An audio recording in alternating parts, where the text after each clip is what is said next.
एक बार की बात है, महात्मा बुद्ध के शिष्य आनंद कहीं जा रहे थे।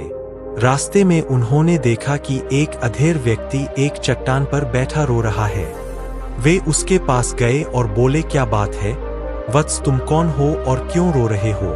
आनंद की बात सुनकर उस व्यक्ति की सिसकियां थम गईं। वह अपने आंसू पोंछता हुआ बोला, मैं पास के गांव का रहने वाला एक बदनसीब व्यापारी हूँ। मैं जो भी काम करता हूँ वह बिगड़ जाता है। व्यापार के चक्कर में मैंने अपनी पत्नी के गहने गंवा दिए, मैंने अपने परिवार को भी खो दिया, यहाँ तक कि मेरा घर भी गिरवी पड़ा है। मुझे तो लगता है कि मैं किसी काम का नहीं हूँ, मेरी किस्मत ही खराब है। उसकी बात सुनकर आनंद बोले, तुमसे किसने कहा वत्स कि तुम्हारी किस्मत खराब है? जरा मैं भी तो जानूं कि तुम्हारी किस्मत में क्या खराबी है। वह व्यक्ति बोला, पहले मैं खेती करता था, पर हर साल उसमें घाटा होता था। कभी सूखा पड़ जाता तो कभी ज्यादा बारिश के कारण फसल बर्बाद हो जाती। इससे परेशान होकर मैंने व्यापार करने का निश्चय किया। मैंने पत्नी के गहने बेचकर अपना व्यापार शुरू किया, लेकिन मेरा व्यापार नहीं चला। शुरू में परिवार वालों ने मेरा साथ दिया, लेकिन जैसे जैसे मुझे नुकसान होने लगा मेरे परिवार वाले भी मुझसे दूर हो गए। मैं यह सब उनके लिए ही कर रहा था, लेकिन अब वे लोग मुझे देखकर नजरें फेर लेते हैं और मुझे ही मेरे परिवार की दुर्दशा का जिम्मेदार ठहराते हैं। उस व्यक्ति ने एक लंबी सी सांस ली और फिर बोला, मेरा एक मित्र है, उसने भी मेरे साथ अपना व्यापार शुरू किया था। उसका व्यापार अच्छा चल रहा है। वह जब भी मेरे घर आता है तो अपनी सफलता की कहानियां सुनाता है। उसकी बातें सुनकर मेरे घर वाले भी कहते हैं कि उसे देख और कुछ सीख। हमें तो लगता है कि तेरे वश का कुछ भी नहीं है। उन लोगों की बातें सुन कर अब तो मुझे भी लगने लगा है कि शायद मेरे वश का कुछ भी नहीं है। अब तो मुझे अपना जीवन ही व्यर्थ लगने लगा है। मेरे मन में ख्याल आता है कि अपना जीवन समाप्त कर लूं। मैं यहाँ आया भी इसी इरादे से था, लेकिन हिम्मत नहीं कर पाया, इसीलिए यहाँ एकांत में बैठा विलाप कर रहा था। आनंद बोले, ओह तो ये बात है, वैसे क्या तुम इसके अलावा कुछ और भी कहना चाहते हो? उनकी बात सुनकर वह व्यक्ति बोला, एक ओर मेरा हर काम खराब हो जाता है, दूसरी ओर मेरा मित्र है जो हर समय मुझे नीचा दिखाने का प्रयत्न करता रहता है। मुझे समझ में ही नहीं आता है कि मैं क्या करूं। आनंद बोले, क्या तुम अपने मित्र की बातें सुनकर दुखी हो जाते हो? हाँ, मैं उसकी बातें सुनकर स्वयं दुखी हो जाता हूँ, उस व्यक्ति ने जवाब दिया। आनंद ने पूछा, तुम्हें किस बात का दुख होता है, अपने असफल होने का या फिर मित्र के सफल होने का?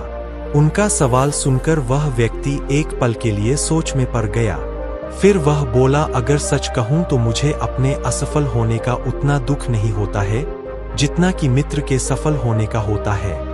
अर्थात यदि तुम्हारा मित्र असफल हो जाए तो तुम्हें खुशी होगी? आनंद ने प्रश्न किया। वह व्यक्ति बोला, हाँ मुझे बहुत खुशी होगी। इसका मतलब है कि तुम्हारी खुशी तुम्हारे मित्र पर निर्भर है। आनंद बोले, अगर वह चाहे तो तुम्हें खुश कर सकता है और अगर वह चाहे तो तुम्हें दुखी कर सकता है। तुम स्वयं से न तो खुश हो सकते हो और न ही दुखी हो सकते हो, अर्थात तुम अपने मित्र के गुलाम हो गए हो, इसलिए तुम्हारा कुछ नहीं हो सकता। ऐसा न कहें मेहतमन, उस व्यक्ति ने हाथ जोड़ दिए, आपकी बातें सुनकर मुझे कुछ आशा बंध रही है। आनंद बोले, जब हम किसी से आशा बांध लेते हैं तो उस पर निर्भर हो जाते हैं। ऐसे में हमारी खुशी और दुख भी उस पर निर्भर करने लगता है। इससे बेहतर है कि तुम अपने आप से आशा बांधो। जब तुम ऐसा करोगे, साथ ही पूरे मन से काम करोगे, तो तुम्हें सफलता अवश्य प्राप्त होगी। कहते हुए आनंद ने एक पल के लिए उस व्यक्ति की ओर देखा, फिर अपनी बात आगे बढ़ाई। तुम्हें लगता है कि तुम्हारा मित्र तुम्हें दुखी करने आता है, पर अगर विचार करो तो वह बातें तो सच्ची ही कहता है। वह अपने संघर्ष और अनुभव की बातें बताता है। तुम उन बातों से बहुत कुछ सीख सकते हो। तुम्हें इसके लिए उसका धन्यवाद करना चाहिए कि तुम्हें घर बैठे कुछ अनुभव मिल रहे हैं। तुम उन अनुभवों का लाभ उठाओ, नई शुरुआत करो, कर्म करते जाओ, हार मत मानो, एक दिन तुम्हें सफलता अवश्य मिलेगी। आज तुम जिसे अपना बुरा वक्त या बुरी किस्मत कह रहे हो, एक दिन यह बदल जाएगी। इसी के साथ तुम्हारे विचार भी बदल जाएंगे और देखना, जब तुम्हारा अच्छा वक्त शुरू होगा तब तुम्हारा मित्र भी तुम्हें अपनी सफलताओं की कहानियां नहीं सुनाएगा, तब वह अपनी असफलताओं की बातें बताएगा ताकि तुम उसकी बातें सुनकर भ्रमित हो जाओ, तुम्हारा आत्मविश्वास हिल जाए और तुम गलत निर्णय ले सको। लेकिन उस समय भी तुम्हें अपनी बुद्धि का प्रयोग करना होगा।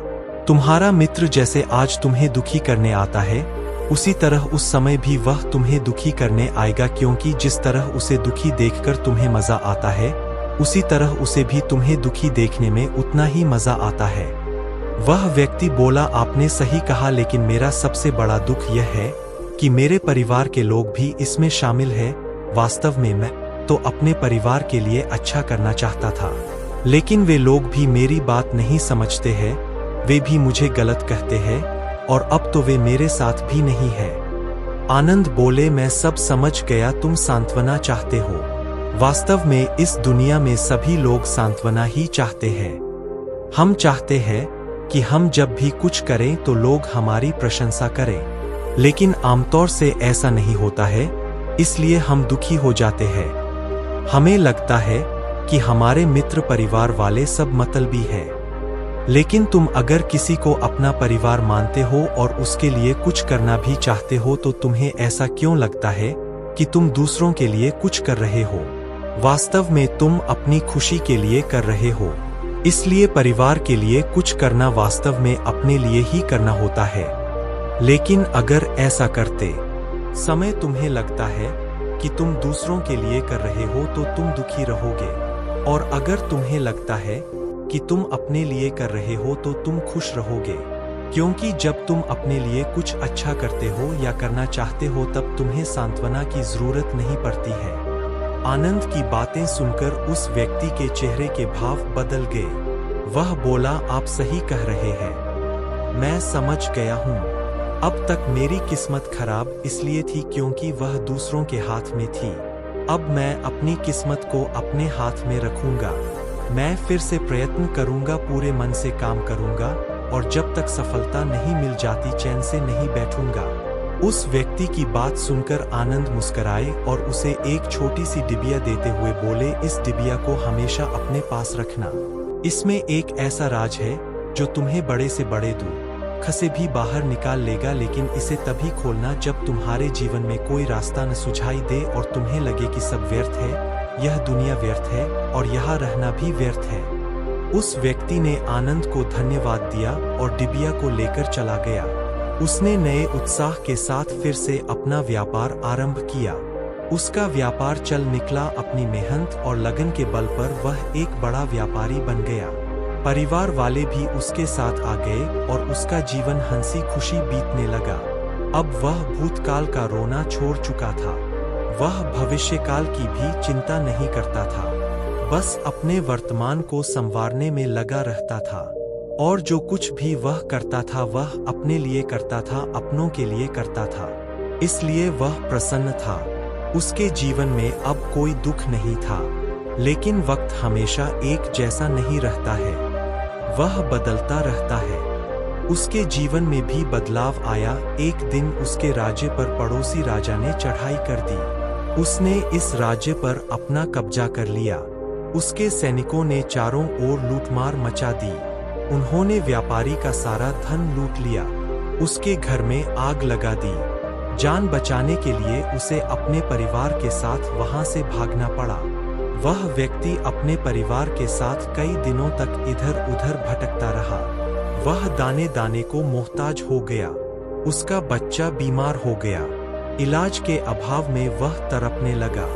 यह देखकर उसका हृदय चीत्कार कर उठा। वह कैसे अपने बच्चे का इलाज कराए? उसके पास तो खाने के लिए भी पैसे नहीं थे। ऐसे में उसे एक बार फिर निराशा ने घेर लिया। उसे लगने लगा कि उसका जीवन व्यर्थ है, सारी दुनिया व्यर्थ है, किसी भी बात का कोई मतलब नहीं है। भले ही आप जीवन में कितना भी कुछ कर लो, कितनी भी सफलता हासिल कर लो, पर अंततः यह जीवन समाप्त ही होता है। तो फिर ऐसे में जीवित रहने का क्या फायदा? इससे तो अच्छा है कि वह अपना जीवन समाप्त कर ले। लेकिन तभी उसके दिमाग में आनंद की दी हुई डिबिया याद आई। उसने उत्सुकता के साथ उसे खोला। डिबिया के भीतर एक पर्ची रखी हुई थी। पर्ची पर कुछ लिखा हुआ था। उसे पढ़कर उसकी आंखों के आगे छाया निराशा का अंधेरा छंट गया और वह मुस्करा पड़ा। पर्ची पर लिखा हुआ था, यह समय भी बीत जाएगा। उसने डिबिया को अपनी मुट्ठी में भींच लिया और एक नई शुरुआत के लिए उठ खड़ा हुआ। दोस्तों, अगर आप भी ऐसी ही परिस्थिति से गुजर रहे हैं तो निराश न हो। अपने अतीत पर शोक मत करें, न ही भविष्य की चिंता करें। अपने वर्तमान को जिए और उसे बेहतर बनाने के लिए सच्चे मन से प्रयत्न करें। यकीन जाने जल्दी ही आपकी किस्मत भी बदलने वाली है।